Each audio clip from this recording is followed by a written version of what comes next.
और आप चाहते हो कि मुझे इसमें पास होना चाहिए, कोई आपका कोई एग्जाम आप देने के लिए बैठ रहे हैं, आप चाहते हो कि इस परीक्षा में मैं पास हो जाऊं और बहुत जरूरी है मेरा पास होना, मैं बहुत बार दे चुका हूं, बहुत बार दे चुकी हूं, तो प्रयास करना एग्जाम के पहले कोई सोमवार पड़े, त्रिपुरा सुंदरी माता का नाम लेकर उत्तर की ओर मुख कर कर गन्ने का रस,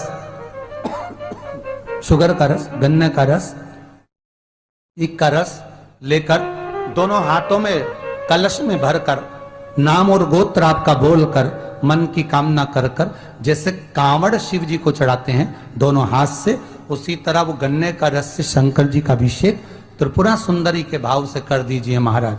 ऐसा कोई एग्जाम नहीं होगा जिसमें आप पास नहीं हो सकते, निकल ही जाओ, निकल ही जाओ। त्रिपुरा सुंदरी माता का स्मरण, मात्र स्मरण सुख का देगा। हम तो कई बार बच्चों से कहते हैं, अगर कोई बच्चा कंपटीशन एग्जाम में बैठ रहा है, इंटरव्यू दे रहा है, या कोई एग्जाम में नहीं निकल रहा है, तो प्रयास करना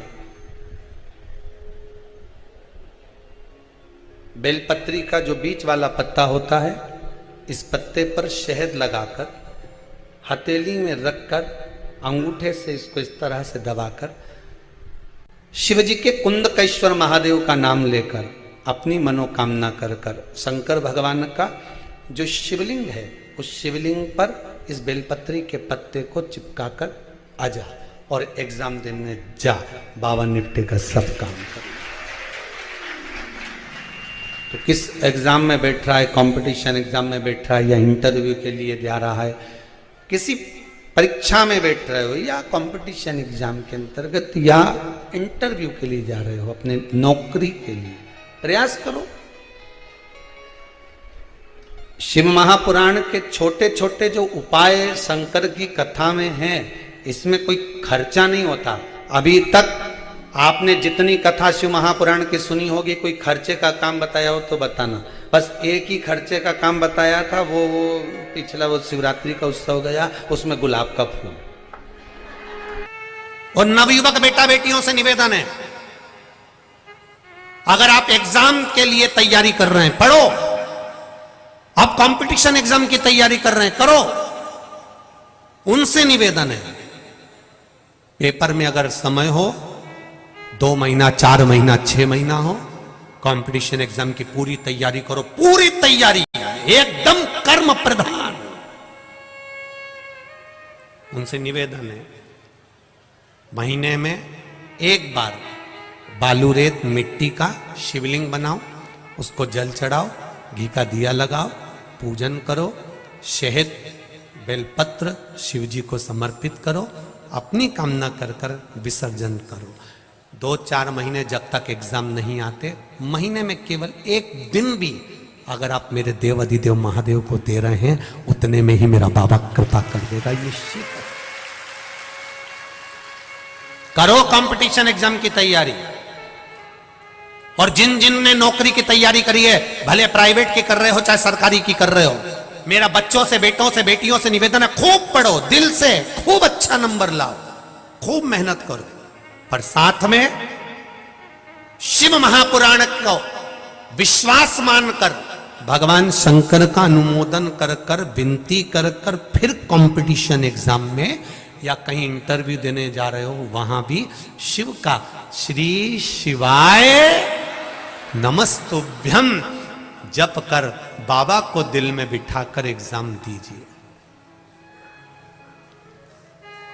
पढ़ाने का भी एक तरीका होता है, समझ में आता है? सीधा बेलपत्र और उल्टा बेलपत्र समझ लेना, बहुत अच्छे से समझिएगा।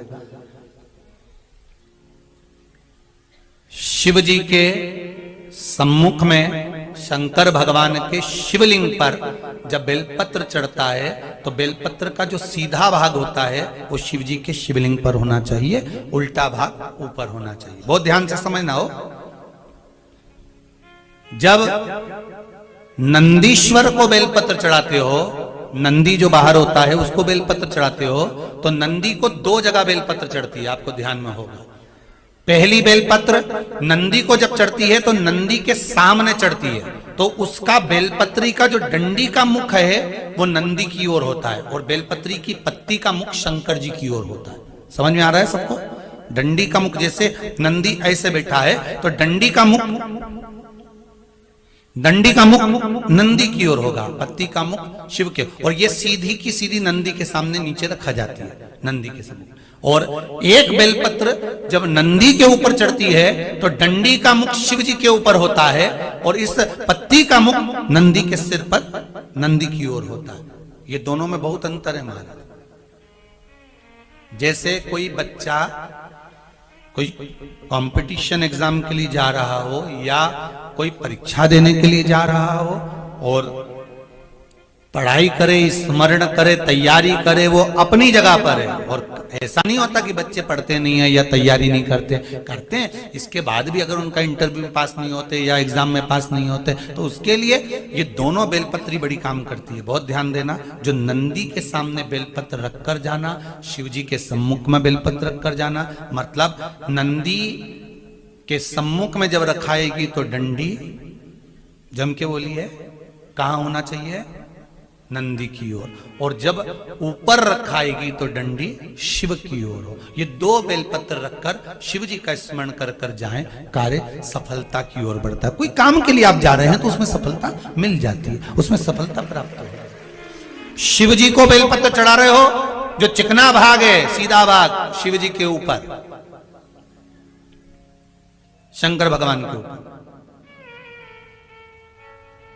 थाली में अगर शिवलिंग का निर्माण कर रहे हो, पार्थिव शिवलिंग का निर्माण कर रहे हो, तो थाली में जब बेलपत्र रखोगे तो सीधी रखोगे, फिर उसके ऊपर शिवलिंग का निर्माण करो।